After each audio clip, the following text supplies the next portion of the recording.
Hello friends, स्वागत है आप सभी का हमारे इस यूट्यूब चैनल हिंदी साहित्य बाय पूजा पांडे में। आज की इस वीडियो में हम देखने वाले हैं हिंदी शिक्षण से संबंधित कुछ महत्वपूर्ण पारिभाषिक शब्दों को। इन शब्दों से आप देखेंगे तो सीटेट की किसी भी वर्ष की परीक्षा रही हो उसमें आपको प्रश्न अवश्य देखने को मिलेंगे। और बाकी परीक्षाओं की बात करें जहाँ पर हिंदी शिक्षण से प्रश्न आते हैं तो वहाँ भी इन प्रश्न शब्दों से संबंधित प्रश्न पूछे गए हैं। तो आप इसे ध्यान से देखें और आपको ज़रूरी लगे तो की पॉइंट्स में शॉर्ट नोट्स तैयार कर लें। गहन पठन में वह होता है जहाँ पर छात्र पाठ्य वस्तु में भाषा पर अधिक ध्यान देते हैं और पठन करते वक्त नए शब्द, व्याकरण एवं लेखक की भाव और अभिव्यक्ति क्या है इस पर अपना ध्यान अधिक केंद्रित करते हैं। इस प्रकार के पठन न केवल पाठ्य सामग्री का अक्षरशः अर्थ समझता है बल्कि उसका निहितार्थ, निष्कर्ष और सामाजिक सहसंबंध क्या है इसमें भी इन सब चीज़ों का भी बोध करता है। किसके अंतर्गत? तो गहन पठन अंतर्गत। यानी सिर्फ वो चीज़ों को पढ़ेगा ही नहीं बल्कि हर एक अक्षर का, हर एक शब्द का अर्थ भी समझेगा, उसका निहितार्थ क्या है, सामाजिक सहसंबंध क्या है, उससे समाज में किस प्रकार के उन शब्दों की आवश्यकता है, उसकी भूमिका क्या है, इन सब चीज़ों का भी बोध करता है तो वह गहन पठन कहलाता है। लॉन्ग एवं रिचर्ड्स ने गहन पठन को शिक्षक द्वारा करवाने वाली वह शिक्षण क्रिया माना है जिसमें शिक्षक पाठ्यवस्तु का बोध, शब्द समूह एवं व्याकरणीय बिंदु एक अनुच्छेद के माध्यम से सिखा देता है। गहन पठन के लिए कुछ इसकी विशेषताएं हैं, वो देखते हैं हम। गहन पठन के लिए उपलब्ध जो सामग्री है वो प्रवाह पूर्ण होनी चाहिए, इसकी तारतम्यता नहीं टूटनी चाहिए, जिसे हम रिदम बोलते हैं। गहन पठन का जो उद्देश्य है कि आनंद के लिए पठन को बढ़ावा देना और पढ़ने की आदत डालना, ये गहन पठन का मुख्य उद्देश्य है। पाठ्य सामग्री बड़ी हो किंतु रुचिकर होनी चाहिए, यानी बोरिंग नहीं होनी चाहिए, उबाऊपन उसमें नहीं होना चाहिए। बच्चे गहनता से अध्ययन करें, पाठ्य सामग्री थोड़ी लंबी हो जाए लेकिन उसके अंतर्गत जो बच्चों की रुचि है वो बनी रहनी चाहिए। और बिना शिक्षक के मार्गदर्शन के सही ढंग से पढ़ने के लिए अर्थानुरूप अनुमान लगाना गहन पठन की विशेषता है। यानी जब बच्चे गहन पठन करते हैं तो भले शिक्षक हमारे सामने न हो, उसने कोई मार्गदर्शन न दिया हो, लेकिन फिर भी हम उसे सही ढंग से पढ़ेंगे और उन शब्दों का वही अर्थ समझेंगे जो कि लेखक ने जिस अर्थ में उस चीज़ को लिखा हुआ है। बात करते हैं भाषा की समग्रता, यानी कि जो भाषा की संपूर्णता है। भाषा को समग्रता की दृष्टि से देखने पर ही भाषा प्रयोग में अर्थ निर्माण की प्रक्रिया बन पाती है। भाषा को टुकड़े में पढ़ने पर जो वाक्य का अर्थ है वो खत्म हो जाता है, गायब हो जाता है। भाषा शिक्षण में शिक्षक का समग्रतावादी दृष्टिकोण महत्वपूर्ण होता है। समग्रतावादी दृष्टिकोण रखने वाला शिक्षक भाषा को पूर्ण व अर्थपूर्ण वाक्य के रूप में सिखाना आरंभ करता है। यानी हम देखें, जब भी हम भाषा का अध्ययन करेंगे तो हम उसे उसकी समग्रता के साथ ही उसका अध्ययन करेंगे, तभी अर्थ निर्माण हो पाएगा। अन्यथा जो भाषा का अर्थ होगा वो कहीं खत्म हो जाएगा। और जो भाषा के शिक्षक हैं उनका समग्रतावादी दृष्टिकोण ही क्या है, बच्चों के लिए महत्वपूर्ण है। अगला है आपका व्याकरण अनुवाद पद्धति। मातृभाषा के साथ लक्ष्य भाषा में होने वाली अनुवाद प्रक्रिया को भी समझाया जाता है। इस विधि में भाषा की तुलना व्याकरण के ज्ञान पर जोर दिया जाता है। यानी भाषा की तुलना में देखें, जो व्याकरण अनुवाद पद्धति है वहाँ पे भाषा पे कम जोर दिया जाता है, ध्यान दिया जाता है, जबकि व्याकरण जो है उस पर अधिक ध्यान दिया जाता है।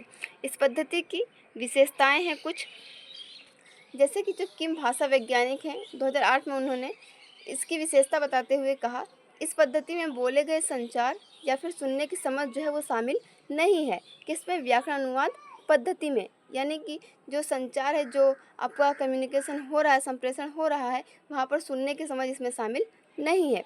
मतलब कि ये शब्दावली शब्दों के रटने और व्याकरण के स्पष्ट नियमों का विकास के अध्ययन पर जोर देता है। कौन? तो व्याकरण अनुवाद पद्धति। आप ध्यान रखें कि शब्दों को रटना और व्याकरण के नियमों को स्पष्ट रूप से समझना ही व्याकरण अनुवाद पद्धति की विशेषता है। इस विधि में शुद्धता पर अधिक बल दिया जाता है। इस विधि में व्याकरण की सटीकता पर बहुत अधिक ध्यान दिया जाता है। इसमें व्याकरण संबंधी अशुद्धियाँ दूर हो जाती हैं। इस विधि में लेखन कौशल को अधिक महत्व दिया जाता है। इसमें भाषा शिक्षण में मातृभाषा के प्रयोग पर अधिक बल दिया जाता है। और जो व्याकरण अनुवाद पद्धति है यह आपकी बहुत ही कम खर्चीली विधि है। अब आइए समझते हैं कि भाषाई निवेश क्या होता है या इनपुट क्या होता है। निवेश से तात्पर्य है जो सीखने वालों को उपयोग में प्रामाणिक भाषा के लिए होता है। यह शिक्षक, अन्य शिक्षार्थियों और शिक्षार्थियों के आसपास के वातावरण सहित विभिन्न स्रोतों से हो सकता है। यानी कि हम भाषा का प्रयोग कर रहे हैं तो उसके लिए हमने जो भी चीज़ें सीखी हैं जो भी चीज़ों को, जिस भी ज्ञान को अपने अंदर समाहित किया है, वो सभी क्या है, आपका भाषाई इनपुट है या भाषाई निवेश है, और उसके अलग अलग स्रोत हो सकते हैं। इनपुट की तुलना समृद्ध भाषाई परिवेश से की जा सकती है, ताकि बालक भाषाई समृद्ध परिवेश में भाषा को सरलता से आत्मसात कर ले। क्योंकि आपने देखा होगा, करके सीखना, पहले हम इसकी चर्चा कर चुके हैं। अगर बालक जो है उस भाषा का अपने आसपास के वातावरण प्रयोग देख रहा है, सुन रहा है और स्वयं भी कर रहा है, तो वह चीज़ों को, उस भाषा को बहुत ही आसानी से और बहुत ही शीघ्रता से सीख लेता है। तो वही उसका क्या कहलाएगा, उस बालक के लिए उसका भाषाई निवेश होगा। अब बात करते हैं, हम पठन कौशल पहले भी पढ़ चुके हैं। पठन कौशल के कुछ उप कौशल हैं, उनकी चर्चा करते हैं कि पाठ्य सामग्री को सूचना हेतु ध्यान से देखने का कौशल, लिखित या मुद्रित शब्दों को पढ़कर उनका भाव ग्रहण करने तथा भाव का वर्णन करने का कौशल, ये सभी आपके पठन कौशल के उप कौशल हैं।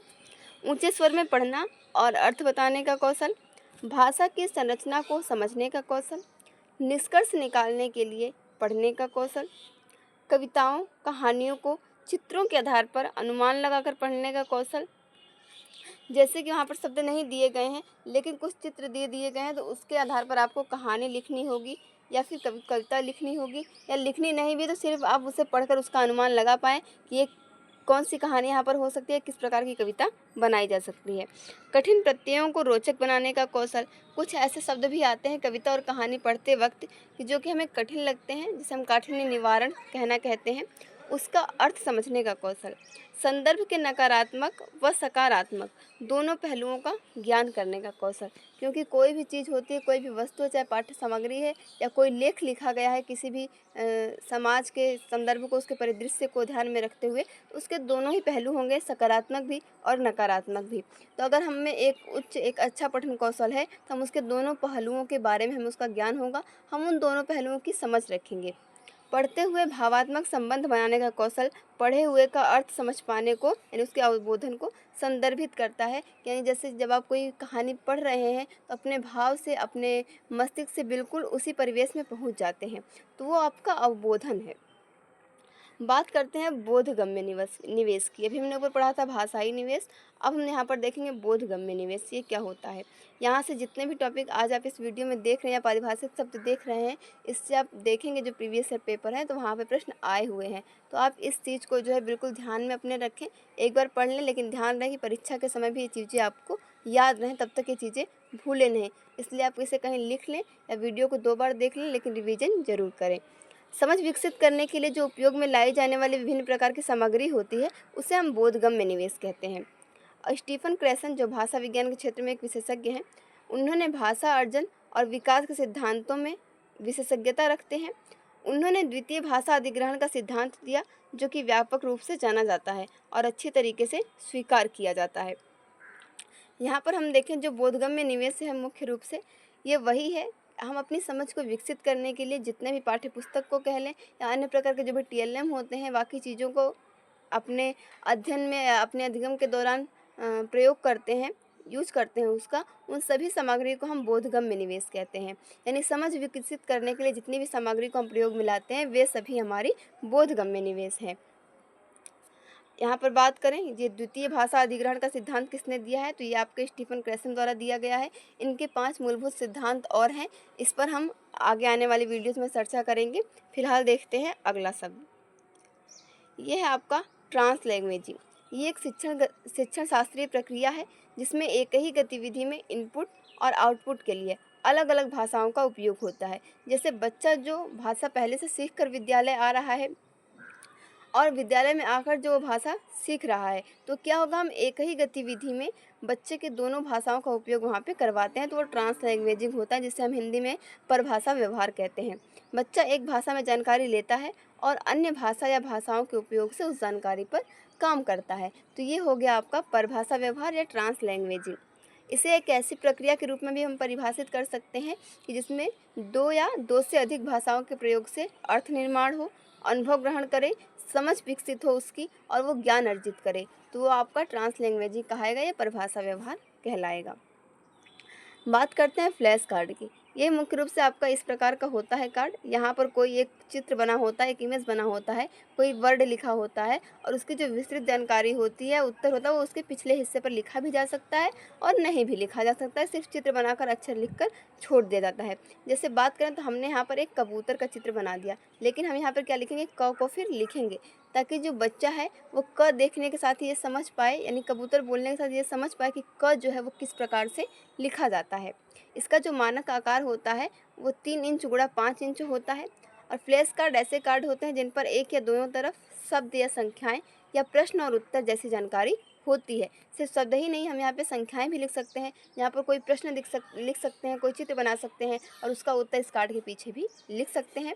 इनका इस्तेमाल कक्षा में या फिर निजी अध्ययन के दौरान किया जा सकता है। ये आपके फ्लैश कार्ड हो गए। अब बात करते हैं रूब्रिक की।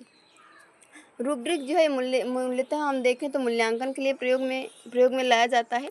ये मापदंडों का एक समूह होता है जिसका प्रयोग छात्रों के प्रदर्शन का मूल्यांकन करने हेतु किया जाता है। एक रूब्रिक के अंतर्गत एक निर्धारित मापन पैमाने एवं प्रत्येक स्तर के प्रदर्शन के लिए विशेषताओं के विस्तृत वर्णन को सम्मिलित किया जाता है। ये आपका जो आपने कई प्रकार के ऐसे चार्ट्स देखे होंगे जिसे हम तालिका बोलते हैं, वो विभिन्न प्रकार की होती हैं, तो ये सारी आपके रूब्रिक के अंतर्गत ही आ जाएंगी। और ये विवरण उत्पाद की गुणवत्ता एवं प्रदर्शन पर ध्यान केंद्रित करते हैं, न कि उत्पाद की मात्रा पर।